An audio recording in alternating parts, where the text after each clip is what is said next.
الحمدللہ رب العالمین الصلاۃ والسلام علی سید الانبیاء والمرسلین اما بعد فاعوذ باللہ من الشیطان الرجیم بسم اللہ الرحمن الرحیم۔ السلام علیکم سامعین ناظرین، مجھے امید ہے آپ سب لوگ ٹھیک ہوں گے، خیریت سے ہوں گے اور اپنی زندگی کو پرسکون طریقے سے گزار رہے ہوں گے۔ اللہ پاک سے دعا ہے اللہ پاک آپ کو خوش رکھے اور آباد رکھے۔ آج کے اس ویڈیو میں بہت ہی زبردست وظیفہ بتانے لگی ہوں، اس لیے آپ نے ویڈیو کو بالکل بھی اسکپ نہیں کرنا، پورا دیکھنا ہے تاکہ آپ اس وظیفے کے بارے میں مکمل طور پر جان سکیں۔ آج کا وظیفہ شادی سے ریلیٹڈ ہے۔ بہت سی ایسی میری مائیں، میری بہنیں پریشان ہیں کہ ان کا رشتہ نہیں لگ پاتا۔ بہت سی مائیں اپنی بیٹیوں کے لیے پریشان ہیں اور خود جو ہیں لڑکیاں پریشان ہیں کہ ان کی ایج جو ہے وہ زیادہ ہوتی چلی جا رہی ہے، لیکن ان کے مطابق جو ہے وہ رشتہ نہیں میسر ہو رہا، اور اچھے رشتے آ بھی جاتے ہیں تو بعد میں جواب نہیں دیتے یا پھر کوئی پسند نہیں کرتا، تو اس طرح کے معاملات جو ہیں وہ پیش آتے ہیں، یا پھر شادی میں رکاوٹ، یا پھر روحانی طور پر کوئی بھی مسئلہ ہو، یا پھر دنیاوی طور پر۔ الحمدللہ اس وظیفے کے کرنے کے بعد آپ ان تمام مسائل سے باہر آ جائیں گی۔ ایک واقعہ میں آپ کو بتاتی چلوں جو کہ میرے بہت ہی قریبی جو ہے وہ دوست تھیں، ان کا ہے۔ ان کے ساتھ ہمیشہ یہی پرابلم کریٹ رہتی تھی کہ جب بھی رشتے والے آتے تھے، پسند تو کر کے چلے جاتے تھے، لیکن ان کا رشتہ ہو نہیں پاتا تھا، اور ہو بھی جاتا تھا تو کچھ مہینے بعد جو ہے ختم ہو جاتا تھا۔ ایسے ہی کرتے کرتے ان کے 3 رشتے لگے اور پھر ان کی شادی نہ ہو سکی، اور ان کے رشتے جو ہیں وہ ختم ہوتے چلے گئے۔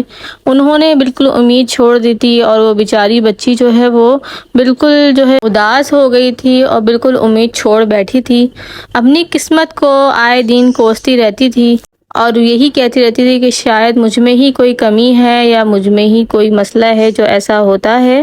ماشاءاللہ سے وہ بہت ہی خوبصورت بھی ہیں، اور ماشاءاللہ سے اور بہت ذہین بھی اور پڑھی لکھی بھی تھیں، اس کے باوجود ان کے رشتے آتے اور ختم ہو جاتے تھے، کیونکہ ان کے رشتوں میں رکاوٹیں بہت تھیں اور کچھ روحانی مسائل بھی تھے۔ تو انہوں نے جب ہم سے ڈسکس کیا اور ہم نے جب ان کو یہ وظیفہ بتایا تو ماشاءاللہ ان کا رشتہ فوراً لگ بھی گیا، اور اچھی جگہ بھی ہوئی ان کی شادی، کہ وہ آج ماشاءاللہ سے خوشحال زندگی گزار رہی ہیں اور 3 بچوں کی مما بھی ہیں اس ٹائم۔ اب میں بتاتی چلوں کہ آپ کو وظیفے کے دوران کن باتوں کا خیال رکھنا ہے۔ وظیفہ کرتے وقت آپ کے کپڑے پاک صاف ہونے چاہیے، آپ کو باوضو ہونا ہے، آپ نے پورے یقین اور پورے بھروسے کے ساتھ یہ وظیفہ کرنا ہے۔ سب سے بڑی بات اللہ پہ بھروسہ رکھنا ہے، اللہ کی ذات پہ بھروسہ رکھنا ہے، اور 5 وقت کی نماز ادا کرنا ہے۔ نماز فرض ہے، اور نماز جو ہے نا پڑھنے سے آپ کے ویسے ہی تمام مسائل جو ہیں، مشکلات زندگی میں جتنی بھی ہیں وہ ان میں آسانی ہو جاتی ہے اور مشکلیں ختم ہو جاتی ہیں۔ وظیفہ کرتے وقت آپ کا پورا دھیان وظیفے میں ہونا چاہیے۔ آپ عشاء کی نماز کے بعد سارے کام ختم کرنے کے بعد اس وظیفے کو کریں، تاکہ کوئی بھی کام اس دوران نہ پیش آئے یا پھر کوئی آپ کو ڈسٹرب نہ کرے۔ اس وظیفے کی اتنی فضیلت اور برکت ہے کہ کچھ ہی دنوں میں آپ کا ایک اچھی جگہ انشاءاللہ تعالی رشتہ ہو جائے گا اور شادی بھی ہو جائے گی۔ وظیفہ کچھ یوں ہے کہ آپ کو عشاء کی نماز کے بعد اول آخر 11 مرتبہ درود پاک پڑھنا ہے۔ درود پاک آپ درود ابراہیمی یا کوئی بھی درود پاک پڑھ سکتی ہیں۔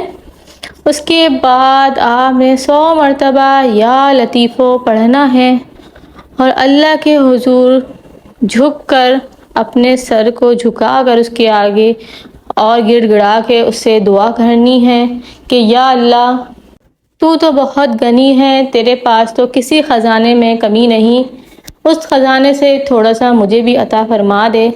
یا اللہ تو مجھے ایک اچھا شوہر، دیندار، نیک، جو مجھے سمجھنے والا ہو، اور اچھے سسرال والے مجھے عطا فرما دے۔ اس طرح آپ نے اللہ کے آگے گڑ گڑا کے دعائیں مانگنی ہیں۔ انشاءاللہ تعالی آپ کی شادی بہت جلد ہو جائے گی اس وظیفے کی برکت سے، اور آپ ہمیشہ مجھے دعائیں ہی دیں گی۔ خاص اجازت کے لیے آپ کامنٹ میں اللہ لکھ دیجئے، اور ہو سکے تو اجتماعی دعا میں شریک ہونے کے لیے آپ کچھ درود پاک کا نذرانہ پیش کر سکتی ہیں۔ آپ کامنٹ میں لکھ سکتی ہیں، آپ کی اپنی مرضی ہے، 100 مرتبہ، 500 مرتبہ، 1000، جتنا آپ درود پاک بخشوانا چاہتی ہیں آپ کامنٹ میں پڑھ کر لکھ سکتی ہیں، بتا سکتی ہیں۔